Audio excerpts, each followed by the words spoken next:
I wound up quitting my resident assistant job and moving back home. I made that video back in college because I basically just didn't have time for any of this. As soon as I heard the name Inso come out of your mouth, I knew what this was. Will I ever go bald? I have interviewed the streamer and game essay creator SoundaSheep to ask him the reason he took a 2-year-long break, why he switched up his content so many times over the years, and so much more to come. Alright, then I would say let's start off with your introduction. Let's go. Am I introducing myself or do you want to introduce me? I would say you introduce yourself because I suck at doing introductions. No, it's okay. It's okay. What's going on, everybody? My name... Hang on. Camera got blurry. I'll try that again. What's going on, everybody? My name is SoundaSheep. I am a YouTuber / streamer. Basically, cookie cutter content creator, if you want to put it like that. I focus on indie games for the most part, especially RPGs. I stream them on my YouTube channel. And I'm currently in the process of writing some video essays about the games that I've streamed recently. And that's my main focus on my channel, streaming and then making videos about those games that I streamed. I'm sorry to cut you off, but I'd be remiss if I didn't also introduce Francis, the stream mascot, sitting to my left. Just want to make sure everybody knows Francis as well. He's a very important part of everything I do. He's like my better half. Francis is a big part. Huge part. He'll be staring into your soul over my shoulder for the duration of this interview.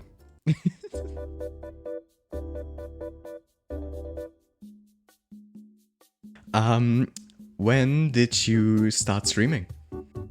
I started streaming during the pandemic, the fall of 2020. I was kind of bored. And I was in college. I didn't really know what exactly I wanted to do with my life after I graduated. So I had always had this inkling that maybe I would enjoy becoming a content creator, right? And so I decided to go pursue that idea during the lockdown because I had so much time on my hands. And I just full sent it, basically. I was like, all right. And that was nearly 4 years ago. And ever since then, I've been off and on with content.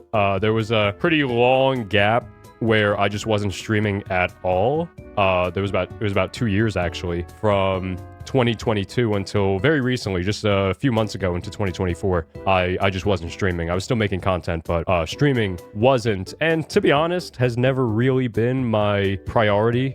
I really always have prioritized making YouTube videos, usually using the live streams that I did. I look at live streams as like my recording session and the YouTube videos as my actual bread and butter.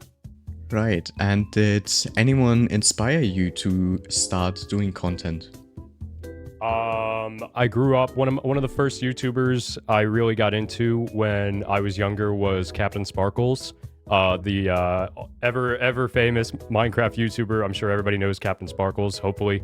I also grew up watching Markiplier as well, of course. So I kind of got like my love for Minecraft from, I can say this wholeheartedly, from Captain Sparkles.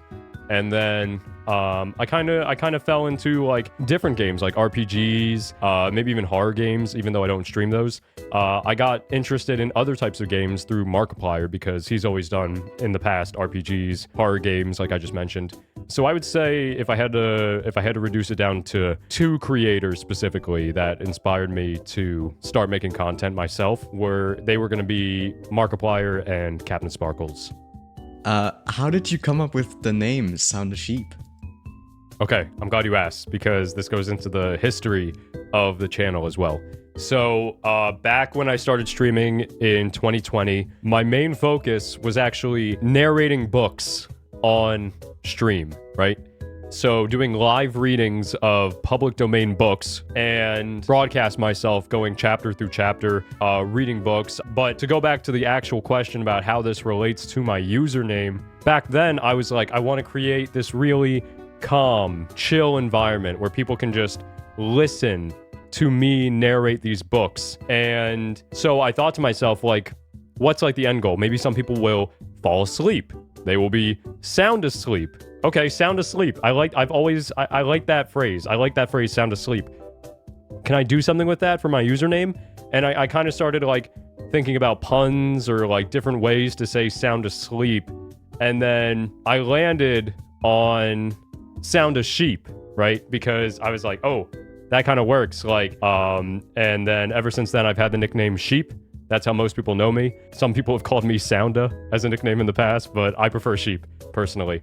So that's where it came from. I wanted to connect my username with the type of content that I was going to be making, and now I've come very far away from that origin, but I kept the username. If you were to restart streaming, so starting from 0 subscribers, 0 followers, what would you have done differently, and on which platform would you have started streaming first? Okay, so if I could go back, I would do a lot of things differently. I wouldn't be reading any books because I did abandon that idea pretty quickly. I would, if I could go back, go full throttle on just gaming, just focus on gaming. If you look at my channel, you'll notice there's a lot of different types of content I've done. I think that one of the issues I've had is that I have so many interests, like so many things pulling me left and right to make videos about, right? That's why I've done so many different genres, because I kind of follow my heart in that sense, like what is calling to me in that moment. Like right now, it's video essays. So I would just start focusing on what I'm currently interested in. And you know, that's always going to change. That's always going to change. Like I said, like even a year from now, I'm sure my content will take on some different form. But I do wish, like, if when people came to my channel, there wouldn't be so much variety, because I've gathered viewers from so many different genres, people and so many different interests, right? That the issue is that, like, I have 10K subscribers on YouTube, but those subscribers have come from so many different genres. Then I know those people, you know, they won't watch what I'm doing now if it's not what they were originally interested in, if it's not the reason why they came to my channel. I mean, you can even see that when you stream games, because I'll have viewers watch me play certain types of games, but then I'll move on to another game and, you know, they won't be there. And that's understandable, right? That's like a micro example of what I'm talking about now. The macro is that I do lose viewers. My subscriber count is what it is. 10K is nothing. Like, I'm very happy with that number. I will not just brush that off and be like, oh, that's nothing. That's a lot. That's a lot of people.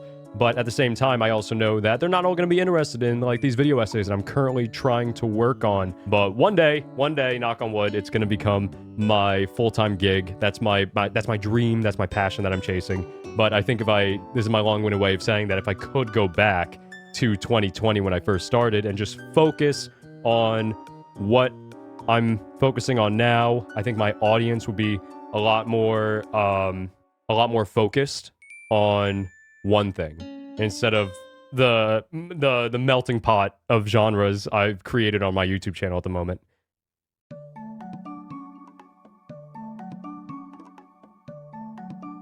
Now, you've gone through a lot of different phases of your content career, from Let's Plays and video essays to Minecraft themed content, and then switching from Twitch streaming to YouTube streaming after 2 years of inactiveness.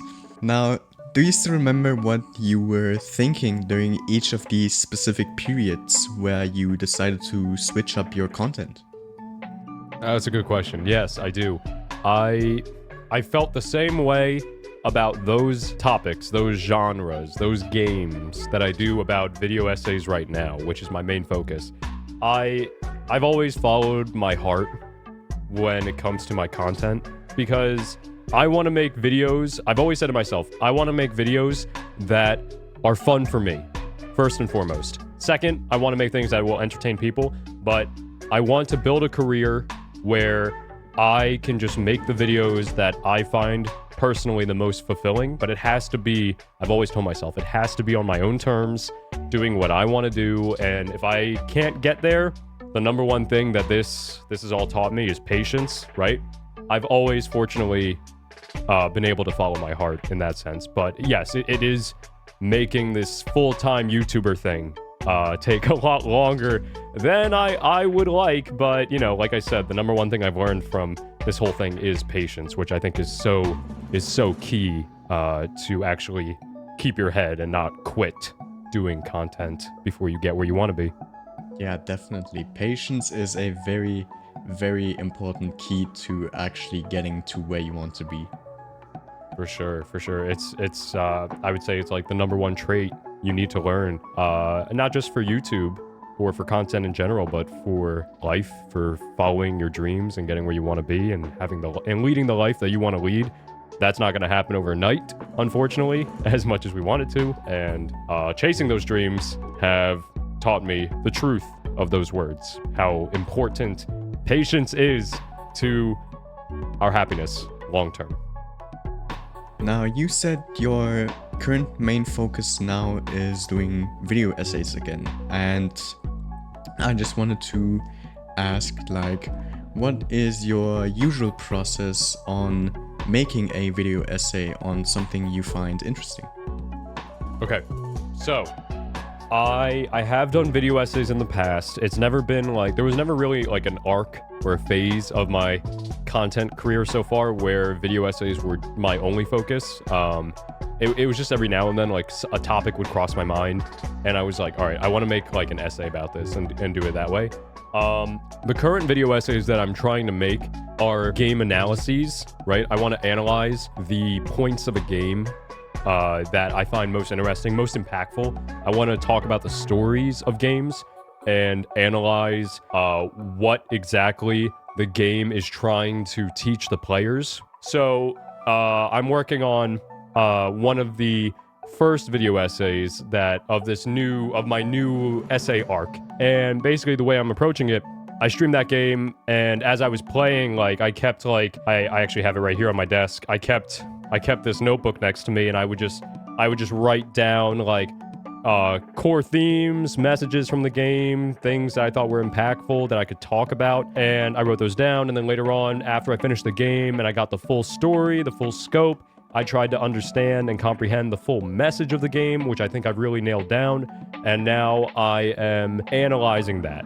I'm explaining why exactly I believe the game is trying to convey that message. And I think that's really important. I think that I don't want to gas myself up too much, but I think that could help games kind of be portrayed in a more artistic light, I suppose. I think that is really important to do for games as well, because the reason why I stream games is to share those impactful moments with an audience. That's always been what I enjoy most.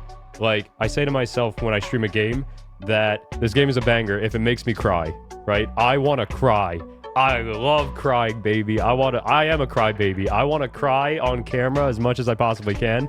Like, just naturally, like, playing the game, getting the tears flowing. I think I've cried on stream, like, I think 4 times off the top of my head, like 4 times.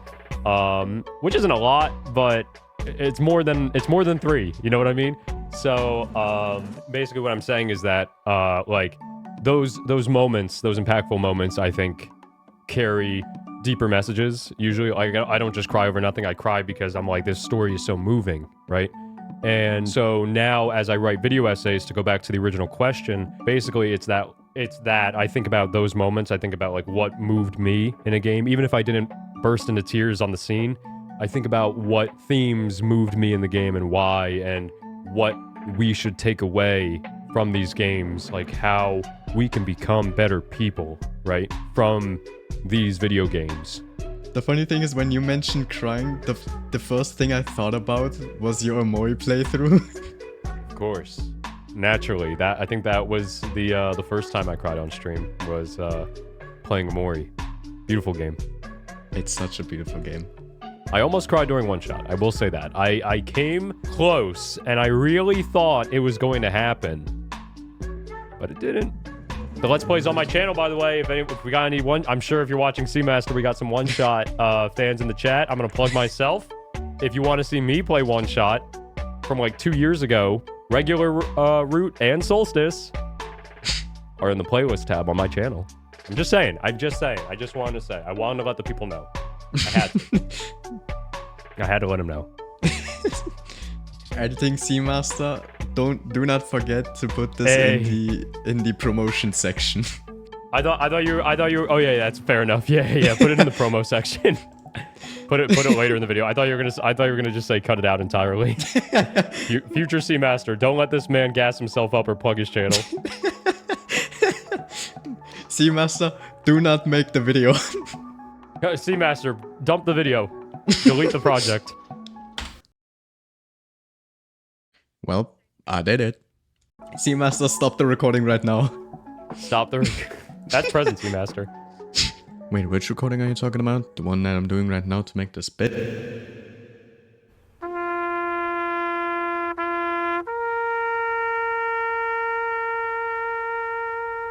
Did you ever have the thought of making a video essay about a game you've already played before, before coming back after 2 years, like One Shot or Omori?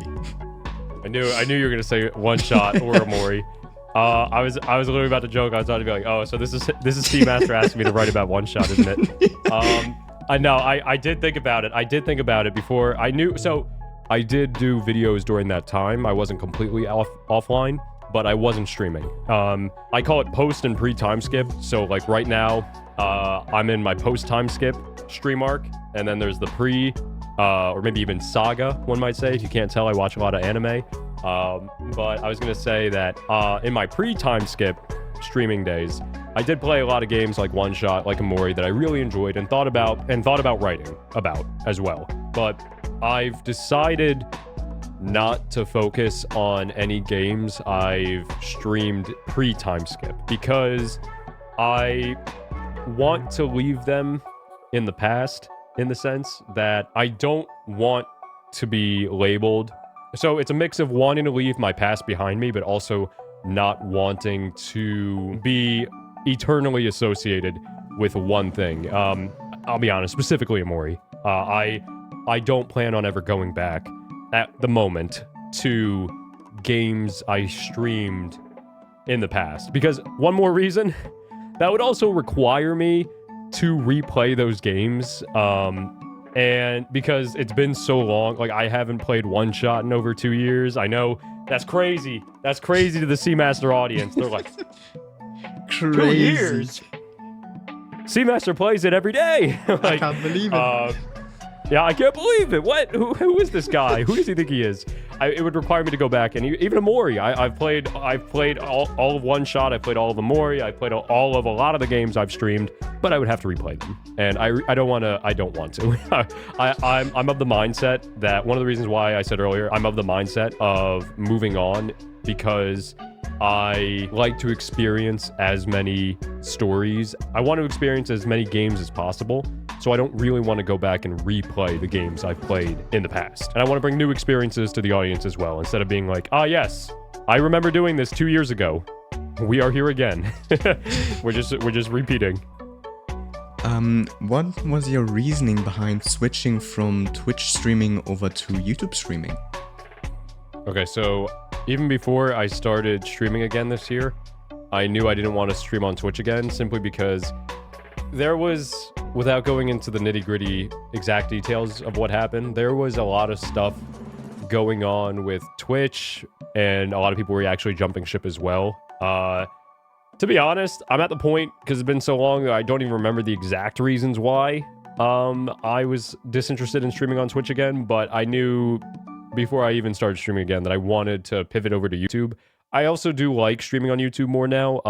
The viewer experience is definitely worse because you don't have channel points. You don't have really well-implemented emotes either, unfortunately. But also, I really enjoy the idea that I can just stream on YouTube on this platform and have all of my VODs just automatically saved onto the channel forever. So if anybody ever wants to go back, even years from now, and rewatch me play Nine Souls, for example, those videos will always be there. Those stream VODs will always be there. Whereas on Twitch, they've always gotten deleted, and I'm just like, man, I wish people could still like see that stuff. Like, imagine if I streamed, well, okay, I have a full edited Let's Play of like Omori on my channel, but I've also had some people ask me for the stream VODs, and I'm like, I don't have them anymore.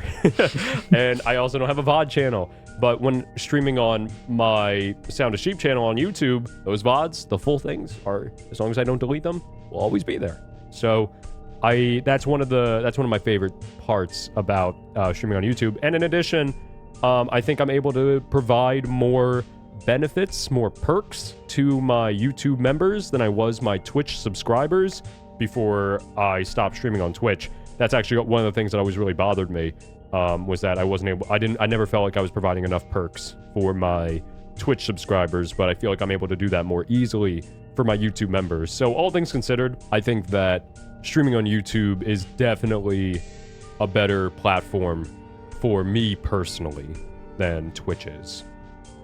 From your recent time streaming on YouTube, what did you find different compared to Twitch, for better or for worse?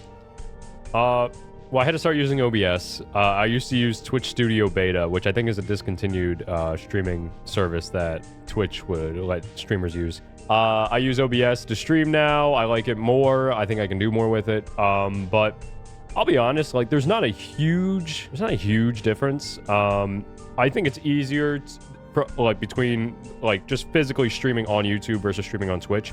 I think that I do believe that it's basically the same experience for me as a streamer for the audience. I actually think that my streams are more focused as well now, but that's also because I think I'm a better streamer at this point. I like to hope after doing it for so many years, but I don't see many differences personally. But I do know for viewers, it can be different. But I also think it's easier on YouTube to attract new viewers. I think the discoverability is better for YouTube streams, so more people are likely to watch, because Twitch has always had that problem of discoverability for smaller streamers especially. Whereas on YouTube, somebody who subscribes to my channel because they're interested in maybe a Let's Play I did, or a short I made a while ago. I don't make shorts anymore, but when I did, they were attracting a good amount of people. I would always have to say to the ones who were in my comments being like, hey, I want to watch you, I'd be like, oh, go over to Twitch. But now on YouTube, I can just be like, yo, come on in. Same platform. It's on my live tab. Come on over. Like I said for the last question, it's all there. It's all on one platform, which I really personally enjoy. Not just having it on one platform, but ideally having it all on one channel. I don't want to have to make a second channel, but I've thought about it. It all really depends on how the videos themselves perform.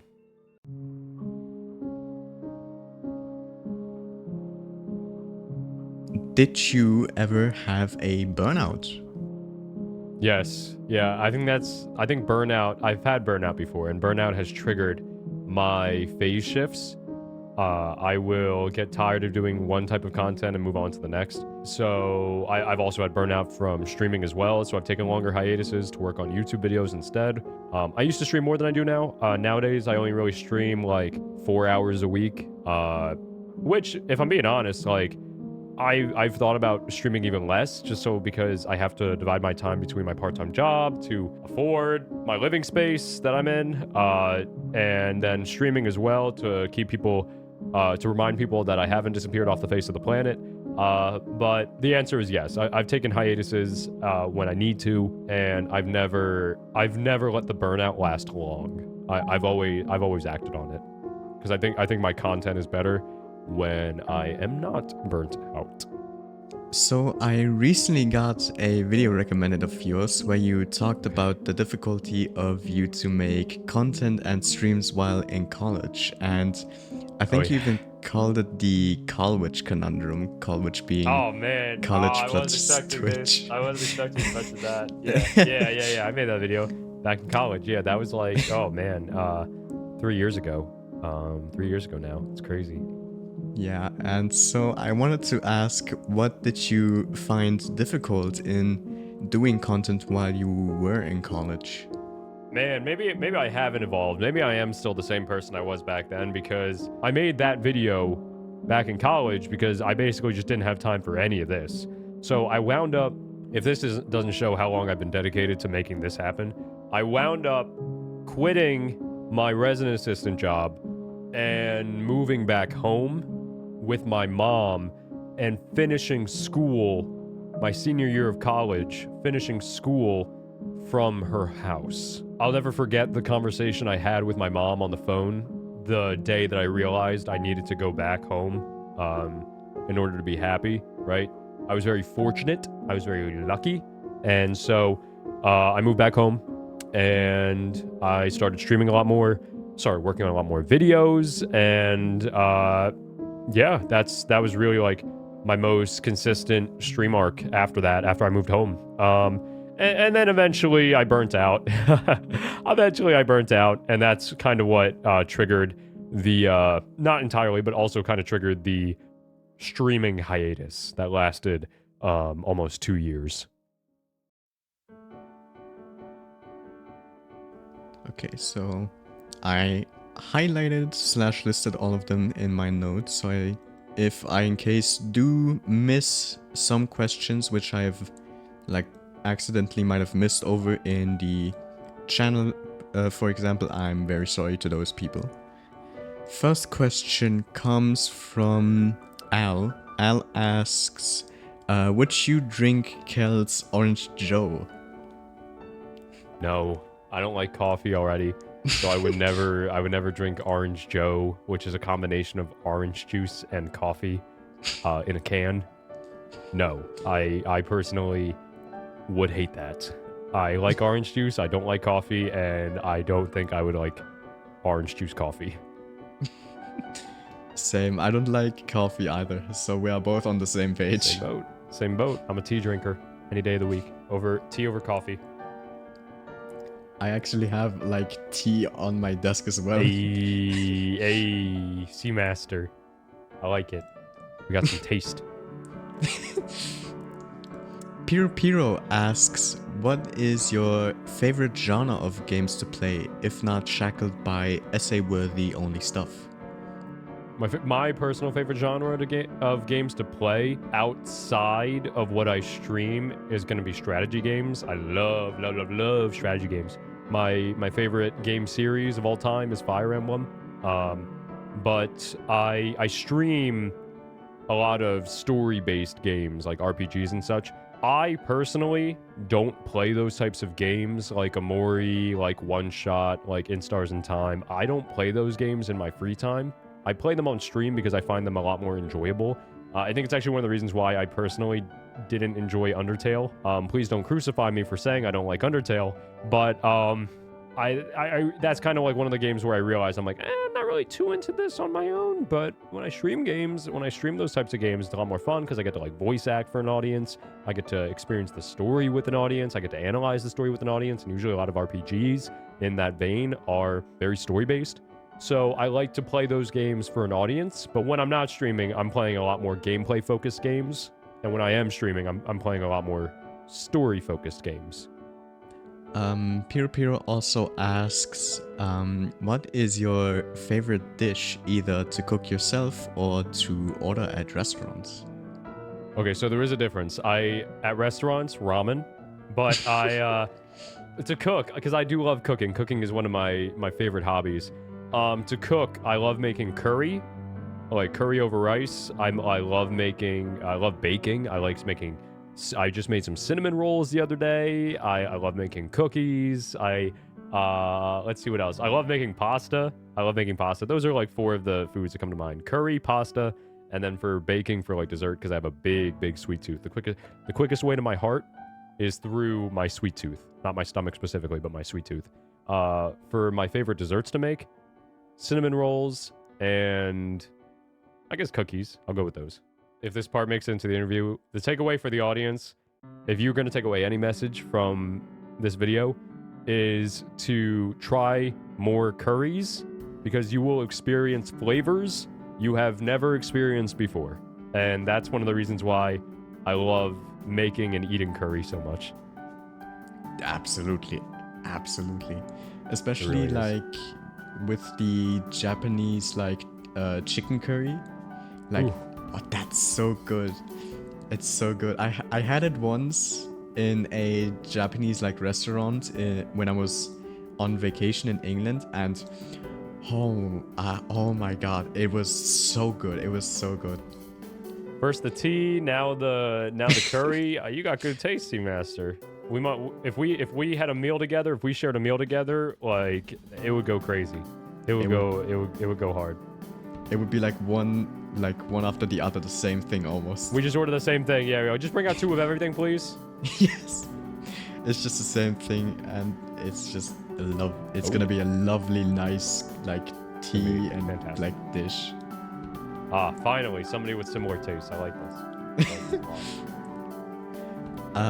Rev asks, if you could cosplay a character from any form of media and not need to pay an arm or leg to do it, who would it be?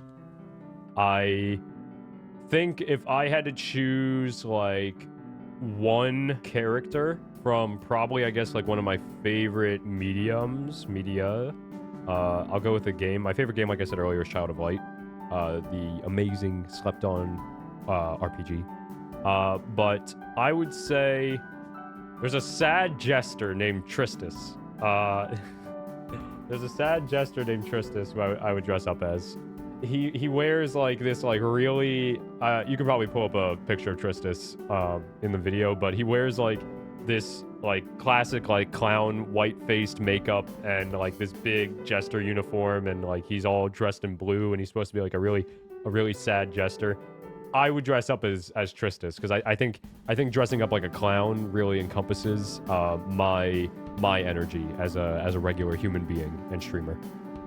So you would be a clown, is what you would say. I would be a clown. Yeah, I would. Yeah, if I could cosplay as anybody, I'd cosplay as a clown. A specific clown, but a clown nonetheless. Clue says, let's say you have some magical power that allows you to become anyone, fictional or not. Who would it be? Put me in One Piece. Put me in One Piece right now. I want to set sail, bro. I want to sail with the Straw Hats. Put me in. I'm Luffy. I'm main character from One Piece. It's a basic answer, I know, but I wanna sail the 7 seas. Well, not even the 7 seas. There's more than 7. Well, 4 seas, I guess. In One Piece, I wanna sail. That's my answer. Easy peasy. Isekai me into Luffy's body. I don't mind starting from the jump. Clue also asks, would you rather go jellyfishing with SpongeBob or Patrick?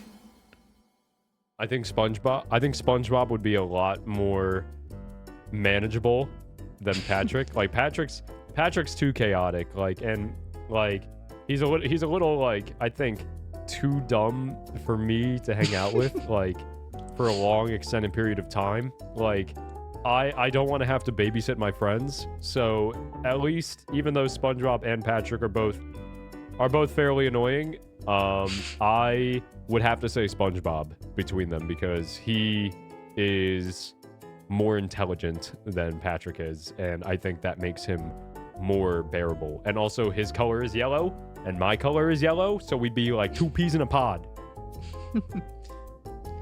All right. The best save for the last. Inso asks, will you ever go bald? As soon as I heard the name Inso come out of your mouth, I knew what this was. Will I ever go bald? Not deliberately, but I am a human being who will age, so I can't say no, but I will never choose myself to go bald and completely shave my head. Unless I'm in, like, prison or something, which, if I'm in prison, this interview is gonna, once again, age like milk. This is just production me coming in, but that would be so funny to open up the video with that one, like as a teaser. Be like, will you ever go bald? Like as a viewer, like listening to that. Anyway, that's not my choice. But I thought that's so funny. I was hoping you were gonna ask that. I'm glad you remembered. And now it's on to the surprise questions. Okay, I'm ready. So for you, or those who don't know how the surprise questions work, is that I will send you a video of the previous person I interviewed, and after you answered, you ask questions for the next person I'll interview. But that part where you ask the questions will be cut out completely from the video, so the next person can't check what the questions are going to be. Alright, so Need McKinley has asked you some questions, and Yes. These questions are going to be these two. Okay. All right. I have the clip. Hang on. Let me pull it up. The thumbnail was my face. Let me listen to these. I'm gonna do this on my phone. I don't know if that's okay. Yeah, no worries. That is the end of the interview. Did you want me to ask 2 questions for the next person? All right. It's all good. I know you said you weren't going to include it in the video, so do you want me to ask those now? Yeah. Yeah, so the 2 questions I will ask for the next person is, what did you want to be when you were little? Anything you imagined, anything you wanted to be, even if it's ridiculous or impossible, like like a, I don't know, like a frog or a magical fairy princess or something. And then my second question is, what kind of music do you like to listen to, and what's your favorite musical artist or band? Ooh, that's a good one. Simple enough. All right. You want me to answer both now? Yeah. Yep. Okay. Thank you for the amazing questions, Neat McKinley. For my response to your first question about what I wanted to be when I was little, I wanted to grow up to actually be a doctor. I think it stemmed out of a place in me where I was like, I need to help people in some way, and also wanted to make money. I actually specifically, I wanted to be an eye doctor, but then after looking at diagrams of the inside of an eyeball, I got terrified, and I was like, not doing that. And then eventually, as I got older, I was like, man, this math and science stuff, it's kind of hard, isn't it? You know what's easier? Playing video games. So maybe I should do that instead. And then the other answer, actually, though, because I have 2, I'll be honest, to that question. First, I wanted to be a doctor, but second, I wanted to be a voice actor. When my voice got deep, I was like 13 years old, and I was like, I must do something with this gift. And I started to actually pursue becoming a voice actor for a little bit. Eventually, I was a little young, so I backed out of that because I was kind of overwhelmed with the prospect of like actually trying to break into the acting industry. But to this day, I actually still get to voice act when I play RPGs and games without voice acting in them already on my streams. So it's kind of like the best of both worlds in that sense with streaming nowadays. So I still kind of wound up accomplishing that dream. And then for the second question, what is my favorite music right now? One of my favorite bands is Glass Animals. The Sometimes All I Think About Is You, Late Nights in the Middle of June, Heat Waves. I love Glass Animals. I think they write a lot of very meaningful songs with great messages. So it's like just like with my games. I love listening to music with like some deeper meaning, right? Some morals to take away from the stories they tell. And then I've been a longtime fan of Coldplay. No introduction needed. The other band I love is Gorillaz. I always thought Gorillaz were so cool because they're like they're a virtual band, not a real band, with humans in it. If you know Gorillaz, which most of you probably do, you know what I mean. And let's see, I'd be remiss to forget any other artists that really stand out. No, those are the ones: Glass Animals, Coldplay, and Gorillaz make up my music personality at the moment. This seems to be the end of the interview. Yay! We did it! Good job, Seamaster. We did it! Good job, Future Me, for finishing the editing. Shout out to Future, which when the viewers watch this will be past Seamaster. So shout out to past Seamaster now, not future. That's true. That's true. Now, if you like, you can go ahead and promote anything from your channel if you like. I thought you'd never ask, Seamaster, but of course. Now, listen, everybody. Listen up. I've been talking a lot about these video essays I'm working on during this interview. I don't know if they're going to be ready by the time you click on my channel, but subscribe to the SoundaSheep YouTube channel, which hopefully Seamaster will link in the description. I'd be very grateful. subscribe to that channel because the video essays will come out eventually. Or maybe you want to watch me stream live. That's a great idea too. Subscribe. I'll be there doing that as well by the time this goes up. And that's only the only platform I focus on. So you only have one job. You just hit the subscribe button on my channel. And Seamasters, what are you doing, guys? Come on. If you're watching this video, you just sat through the whole thing. You probably enjoyed it. Leave a like on Seamasters' video on this very one. And subscribe to the channel. What are we doing? Leave a comment while you're there. Come on. Come on. You heard the sheep. Go subscribe. Yeah. The Seamaster channel is SoundaSheep certified banger. All right? Make sure you drop that sub and that like and that comment. I got the seal of sheep approval. The seal of sheep approval is fun. That's funny. I love it. I love it. We got to get that going. Like a stamp. Right on the video. After the interview with SoundaSheep, I now know that college was a major role in why he was so inactive and later on was burned out so hard that he had a major 2-year-long hiatus. And as for the reason why he switched up his content so much is because he wants to make a career on making content that he wants to do on his own terms. And if you want to see how Neat McKinley almost quit streaming entirely just weeks before he got his audience he wished for, make sure to check out this video. I guarantee you'll be amazed what this man has achieved which he almost missed out on. But other than that, man, thank you for having me. I really enjoyed. And I hope you had fun too.